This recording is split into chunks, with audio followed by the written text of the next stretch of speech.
Jean-Jean Villager, bonjour. Bonjour Mario. On vous retrouve un an après l'édition 2016 donc, du Tour d'Aïol. Comment s'est passée l'édition 2016 pour vous? Eh bien, l'édition s'est passée, comment pourrais-je dire, avec une bonne moyenne, une bonne fréquence. On a eu des malheurs, on a descendé pas mal de fois, mais à chaque fois on était en tête. Et ça motivait l'équipe pour repartir très rapidement. Et dans l'ensemble, on a délivré une belle facture, on Alors, va dire. vous êtes une figure de la discipline, hein, on le rappelle, vous multipliez les titres, bien évidemment les victoires et les podiums, on en parlait tout à l'heure. L'an dernier, vous étiez donc au sein de l'équipage, donc Semaine Thibaut Energy, et cette année, on vous retrouve avec un nouvel équipage, une nouvelle aventure. Racontez-nous ça. Eh bien, cette année, c'est une opportunité que j'ai saisie, parce que le patron de la Rosette avait des petits soucis de santé, mal au dos. Mais je voulais rentrer dans une équipe toujours dans la même dynamique, d'aider les autres. Et puis voilà, cette opportunité-là s'est présentée et je suis venu, je les ai contactés et ça s'est très bien passé. Et le patron conserve toujours son leadership. Comme entraîneur d'équipe, je suis là pour l'aider, pour l'épauler. Et ça se passe bien pour le moment. Oui, parce qu'il faut le rappeler, entre Jean-Jean Villager et Rosette Orange, il y a quand même une histoire assez intense qui remonte. Même très intense, hein. J'ai tellement de choses à penser, ça me fait du bien de les retrouver. Ils ont toujours la même énergie d'aller vers l'avant. Et je dis une seule chose, c'est ensemble qu'on va arriver. On a besoin de tout le monde.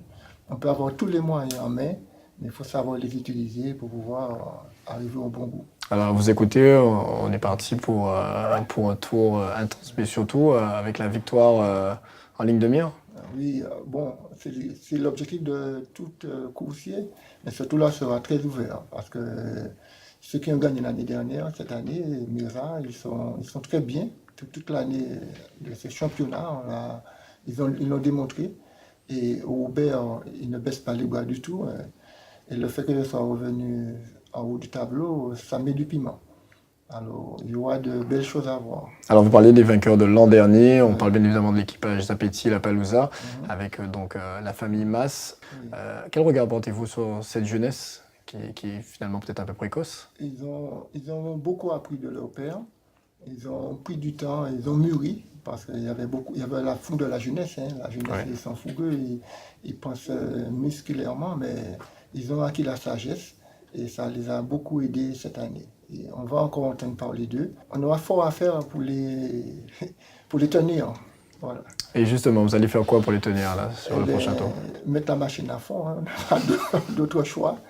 Ils ne vont pas lâcher le morceau du tout. Alors c'est à nous de maîtriser, de rester très sage dans les prises de décision. Et c'est à terre que la course se décide. Faire le bon choix, penser à la météo. La météo, c'est un facteur déterminant. Et ne pas confondre vitesse et précipitation. Un choc des générations, mine de rien. Tout à fait. Et la génération montante, elle est très bien engagée. Et Ça vous fait plaisir? très plaisir parce qu'on voit que notre discipline a de très beaux jours devant lui. Et le fait de mettre l'aïeul à l'école, ça a motivé pas mal de jeunes. Et on voit maintenant dans les équipages actuels, il y a énormément de jeunes et pas mal de filles aussi qui font de l'aïeul. Et peut-être qu'auparavant, c'était exceptionnel de voir des filles dans l'aïeul. Rendez-vous donc dans quelques jours pour la 33e édition. Avec tout ce que ça peut apporter, il faut mettre l'image de notre culture, le mettre en avant. On avait cette image-là auparavant, de cette solidarité entre les pêcheurs. Il faut qu'on garde cette solidarité et l'aïeul même véhicule toutes les valeurs. Et ces valeurs-là sont incluses dans notre culture. Rendez-vous dans quelques jours. Merci Jean-Jean Villager. Merci.